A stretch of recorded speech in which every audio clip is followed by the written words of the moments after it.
watchers, welcome back to the channel. Today I want to do this comparison, which I've been quite keen to do ever since I got my hands on this Swiss movement Invicta. So let's just introduce the pieces to start with. So on the left corner here, I have the Invicta 99370B, so the Solita movement Invicta 40mm Pro Diver, which is very, very popular. I think a lot of people bring this watch up as a good example of a budget Submariner homage. And I've done this review recently. I really do have a lot of respect for this watch. So that's the 99370B from Invicta. And then on the right corner is my Phoibos Great White, which is a watch I reviewed very, very long ago and is still one of my favorites. It's still something I've hung on to. This is the PY007C. So also a 40mm Submariner homage that you can see there.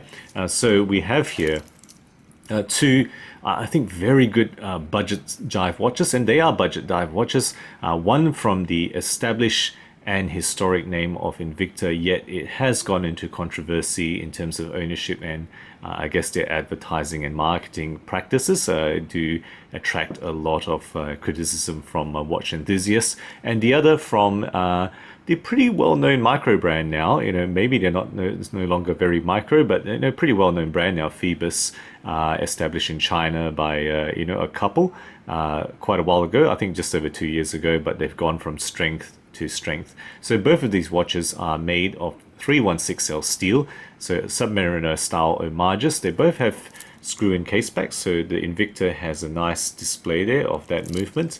The Phoibos has, in this case, that nice Great White etching, which I really like. Screw-in crowns and 120 click dive style bezels for 200 plus meter water resistance. They both have full alume. The Phoibos is, I think, slightly better with superluminova. The Invicta has their proprietary tritnite, which isn't something to really shout about. So how will the very popular Swiss movement Pro Diver fare against the Phoibos offering, which also has been very much loved and followed as far as I knew? There is an update to this Phoibos. They have kind of gone to a different factory, which apparently has better finishing, but they also did change some things to what a lot of people think are detrimental, including the logo on the dial. This one is more plain dial, which many people do enjoy. MSRP wise, the one on the left, the Invicta, has the ridiculous MSRP of $1,495 versus $399 for the Phoibos. The realistic sale price are almost identical, so you can get this for around 270 USD as I last checked, and Phoibos typically sells this for 280 USD on slight discount. Okay, so they're almost identical in price of acquisition. Let's see how they fare on the head-to-head. Okay, first up, caliber. So the Invicta, a lot of you may know, you've seen that on the dial, Swiss movement SW200 versus the Miyota 9015 on the Phoibos. I think there's no question you have to give the mark to the Solita in terms of just sheer performance, Swiss made, and the ability to, in some watches, regulate it to cost accuracy. Not to say that you can't regulate the Miyota that well as well, but I think just all in all, you have to give the kudos to the Solita, or at least most people I know will do that, and hopefully that's not too controversial for you guys. 9 versus 8 for the caliber. It doesn't matter what absolute mark you give. I think I've given the nod to the Invicta movement. All right, case and bezel. Okay, so I think they're both very well executed, sub-homage dive style watches. I think the Invicta is just a little bit more classic, right? It does have a better bezel, right? The bezel feel, right? It's nice and tight. Very little play on this, I gotta say, in this Swiss movement diver, and even better than my other kind of Seiko, Invictus. This one, it's just a bit loose. There's a bit of black play. Not as firm, you can kind of turn it very, very easily just with a swipe of the thumb. That's just not as good in terms of the bezel, even though it's ceramic. So the Invicta is a 5-digit sub, more vintage sub homage. The Phoibos is a more modern maxi case, and side by side, even though the bezel is the same diameter, you can see straight away the Phoibos has more presence. It just looks bigger because of that maxi dial and that super case design. Okay, so I think I'm going to give the slight edge to the Invicta because it's just a little bit better done and definitely has a better bezel in my opinion. So 8 versus 7 for the case slash bezel mark here.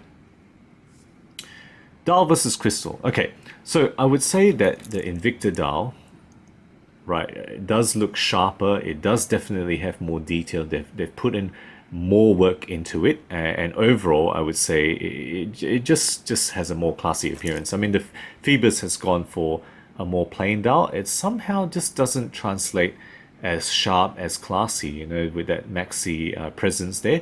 That's just my personal view of it. Let me know what you think about this. Crystal wise, the Phoibos does have sapphire versus the mineral glass, or the so-called flame fusion, which is just mineral glass of the Invicta. So it pulls it back on the sapphire, but if it was purely a dial mark, I would give it to the Invicta. I just have to give a mark for sapphire on the Phoibos. So they kind of pull up even, 7 for this particular category in dial and crystal. Moving on to the bracelet then. All right, so very similar in fit and finish, I would say. You know, they both have solid end links. I'll just open up the Invicta, which has a friction clasp with, you know, pressed metal bits here. All right, very similar fit and finish. They're both, you know, push pin type of construction. I think the Invicta does have marginally better finishing, just very marginal. You got to look closely. The Phoibos is just a little bit less even, a little bit more wavy. Very difficult for me to show this on camera, but I would say the Phoibos has a slightly better clasp. So the arms are slightly more solid.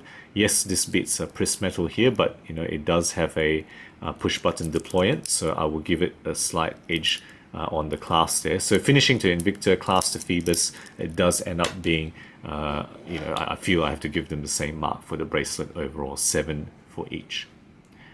Quality. Okay, so another spread here. So I think, again, I think the Invicta finishing, particularly on the lugs and the end link, you know, the Phoibos, very difficult for me to show on the camera, but if you look at this closely, there is a waviness to the finishing here, which isn't present on the Invicta. You know, very difficult to see. Hopefully some of it translates, particularly on the lugs there. Okay, but I think the Invicta finishing transitions are slightly sharper. Just my, you know, personal view of this, as closely as I can look, I have to give the finishing mark to the Invicta. I think the dial and the bezel feel is also superior, particularly the bezel feel. Dial is just a more subjective, but I think the dial looks sharper, so I have to give the quality mark to the Invicta. The Phoibos does fall short on finishing, as well as the bezel issues that it has. This is very loose, and many people have reported that the bezel isn't finished and assembled properly. They feel a sharp edge to the ceramic insert here that is not very satisfactory. I think mine is okay, but many people have reported problems with the bezel insert. So I think no doubt I have to take a mark off for Phoibos. I've gone for 7 versus 6. You might give a spread of 2. I've gone for a spread of 1 here. Okay, next up, style. Look, I think this is difficult to separate for me. I think they're both good-looking pieces.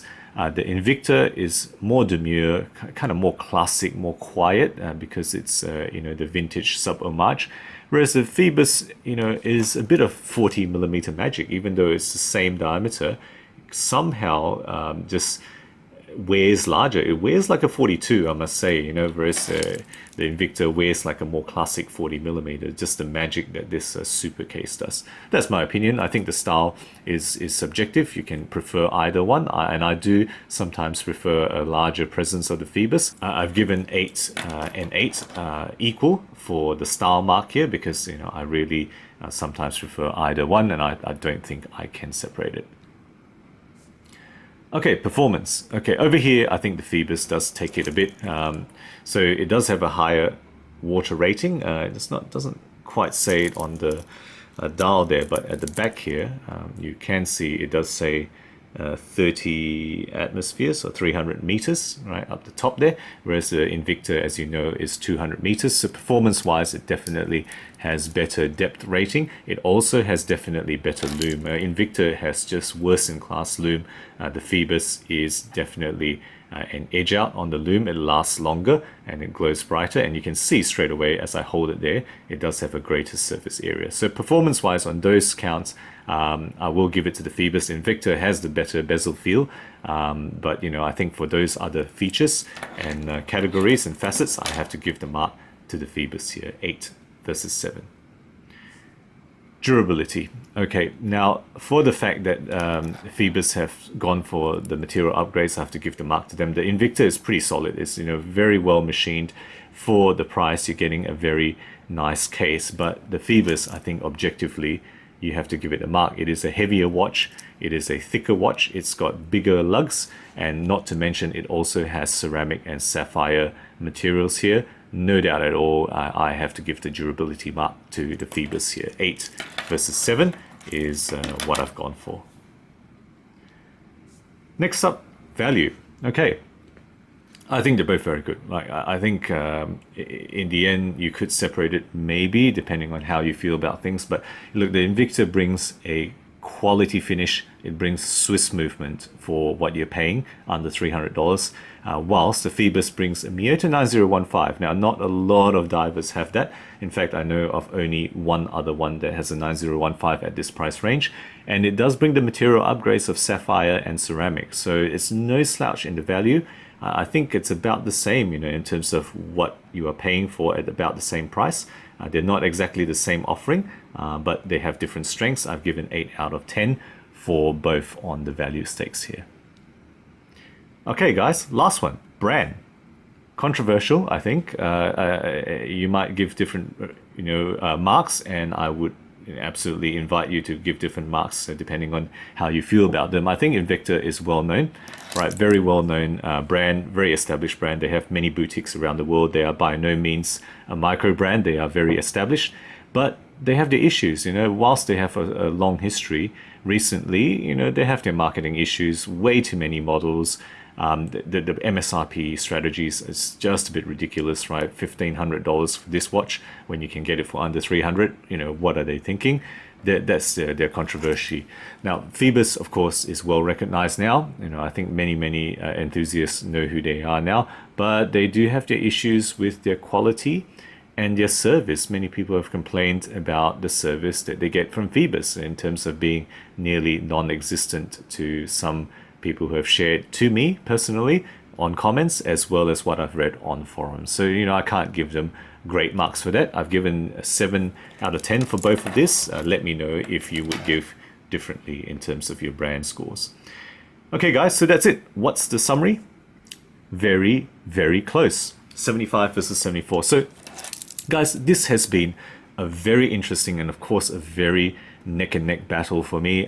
You know, the marks are equal for the Duel and Crystal category, for Bracelet, for style, for value, as well as for brand. You know, a lot of neck and neck values. The Phoibos, I think objectively, has better lume, right? It has the better performance mark because of the water rating as well, and it also has a higher mark for durability thanks to the material upgrades, the sapphire, the ceramic, and it definitely also has a better class on the Bracelet here. Whilst on the other hand, the Invicta, I think, takes it back on several fronts. So let me just turn it back to the 12 o'clock position here. So I think clearly I have given the mark on the movement, the Swiss Solita movement. The bezel is better, and overall quality and finishing, I think it wins. It also has the better dial for my money, right, my opinion. And maybe it deserves a half mark more for the style because it's just a little bit more classic, a little bit more elegant and versatile. And as I said, the finishing, both on the Bracelet and the case itself, is better. So it just pulls itself 1 mark ahead, maybe 1.5 marks of the Phoibos. So guys, there we go. I hope you've enjoyed that comparison, this head-to-head of these very interesting, very good value pieces. I got to say, both of these are great watches for the money, and I would recommend both of them. In fact, both of them were featured in my best watches under $300, and they retain their place after this comparison. So guys, let me know what you think of these watches. They've been a real fun comparison for me to do. Guys, if you enjoy my videos, do consider subscribing. I put out new content every week, always aiming to be objective and unbiased about all things horology. Thank you again for sticking with me, and as always, I'll catch you guys next time.